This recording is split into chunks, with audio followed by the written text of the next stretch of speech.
Ladies and gentlemen, welcome on back. In this one today, we're going to be ranking every map in COD Zombies. Before we start, don't forget to leave a like. It helps out the channel a lot. Now, without a further ado, let's get right into it. Coming into our number 6 spot as the worst map in Black Ops 1, we have 5. Now, I don't hate 5 as much as some other people. It is a decent map when compared to others in Zombies, but in comparison to other Black Ops 1 Zombies maps, it is, in my opinion, the worst. The map layout isn't that good since the entire bottom floor of the map is completely unplayable for the average player. The spawn room is hard to survive in the early rounds as well, but it is used for certain high round strategies on this map.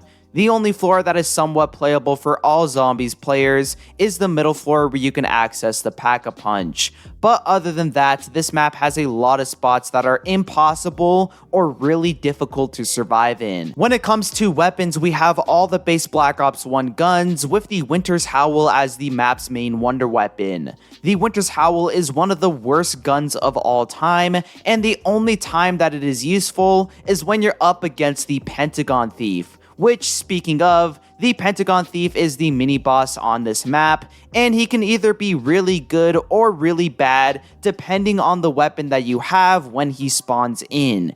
If you have the Winter's Howl, you can destroy this guy instantly and get a bonfire sale, but if you have a bad weapon, you can potentially lose a gun. Overall, 5 isn't a terrible map, but with an underwhelming map layout and a horrible wonder weapon, I have to put it as the worst map for Black Ops 1. Moving into our number 5 spot, we have Ascension. For some reason, I have never enjoyed this map. Whenever I look back at Black Ops 1, I don't ever think about this map. It's very forgettable. The monkeys are my biggest complaint with Ascension, since they encourage players to not go for perks, which of course hurts the gameplay a lot. The map is also really ugly even after you turn on the power. The Zombies Chronicles version of this map somewhat fixed these issues, but if we look back at the Black Ops 1 version, they are still very prominent complaints today.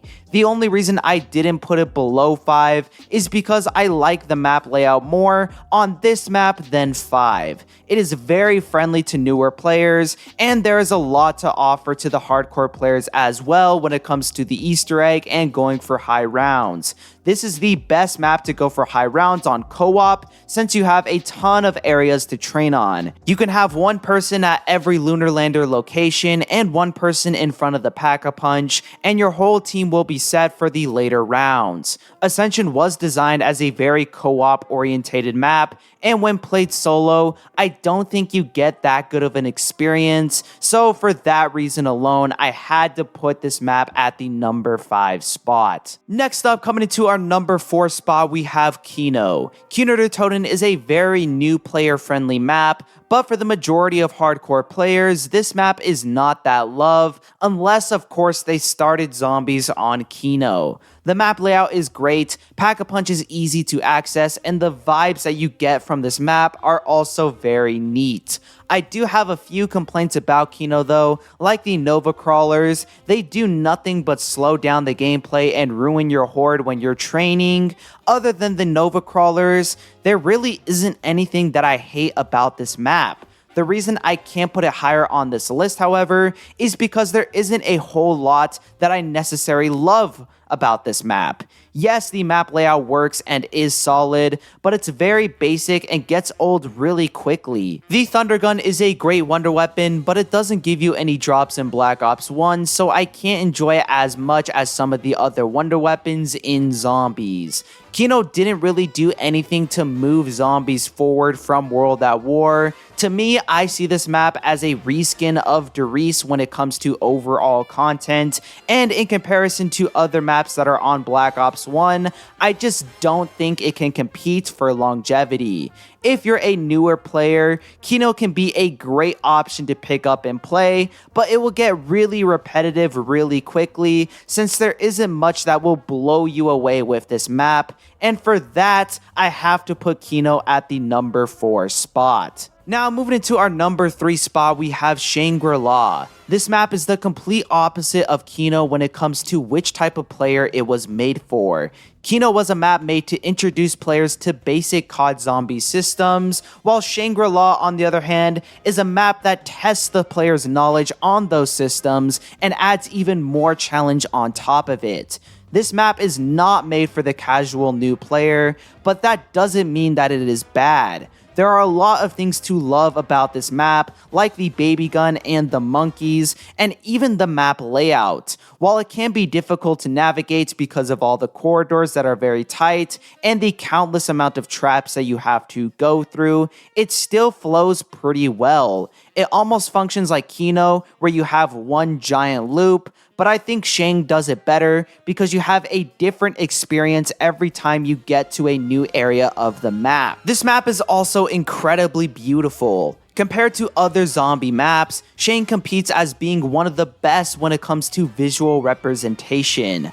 I usually wouldn't care too much about how a map looks, but I do for ShangriLa specifically because every other map in Black Ops 1 is very dark and gloomy, and it makes them feel almost like a World War II zombies map. So having a good looking map like ShangriLa helps with balancing that out for this game. Overall, ShangriLa is a great map. My only complaint is that the target audience is catered towards the hardcore player a bit too much, but regardless, it proves itself to be a solid COD Zombies experience, and for that, we have to put it at the number 3 spot. Coming into our number 2 spot, we have Moon. This map is interesting because there are some features on this map that are incredible and make me love this map more than any other map in Black Ops 1, but there are just as many bad things that make me want to hate this map.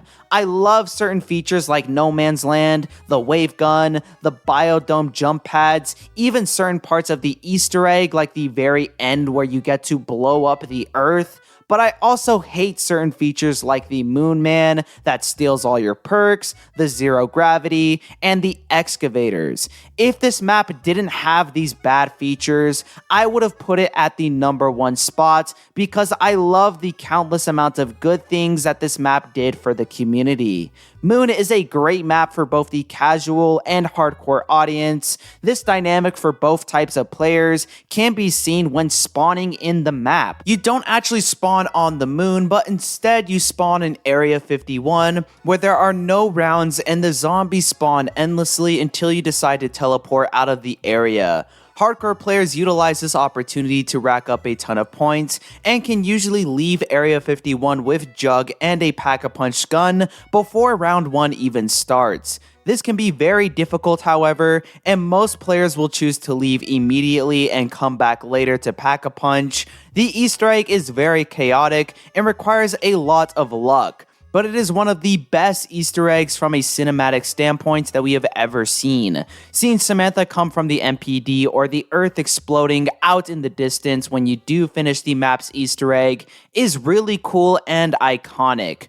Overall, I love Moon, and I really want to put it at the number 1 spot, but I can't because while Moon has a lot of things that I do love about zombies, it also has a lot of things that I hate. So for that, we have to put it at the number 2 spot. And coming into our number 1 spot, we have Call of the Dead. This map is close to perfect. The Easter egg might not have that many in-depth steps, but the reward and story implications are incredible. After completing this Easter egg, you get the Wonderwolf instead of the Death Machine from killing George Romero. The map layout isn't the best. There are some parts that in order to get to, you have to walk around the entire map, which can be a little bit annoying, but this is also one of the only maps that does verticality right in COD Zombies. The lighthouse goes straight up, and if you want to get down, you can jump off the top using PhD, or you can use these zip lines to zip line down to different areas on the map.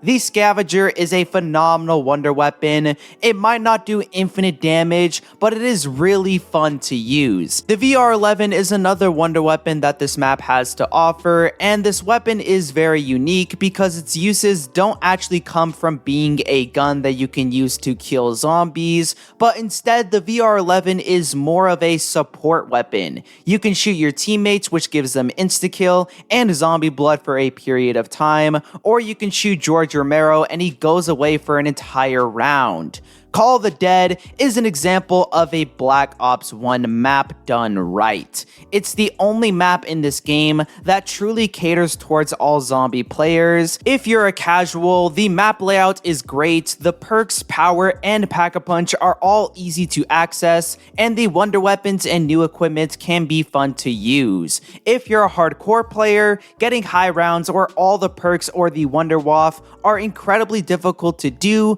but extremely rewarding. I don't think Call of the Dead is one of the best maps ever like most people, but when compared to other maps in Black Ops 1, it's hard to beat. So for that, I have to put Call of the Dead at the #1 spot. Anyways guys, it's going to wrap up the video for today. If you did enjoy, leave a like, subscribe, do all that, leave your comments down below if you want to see me do any other type of content. Check down the description as well for more zombie related videos, and yeah, I got nothing much else to say, so peace.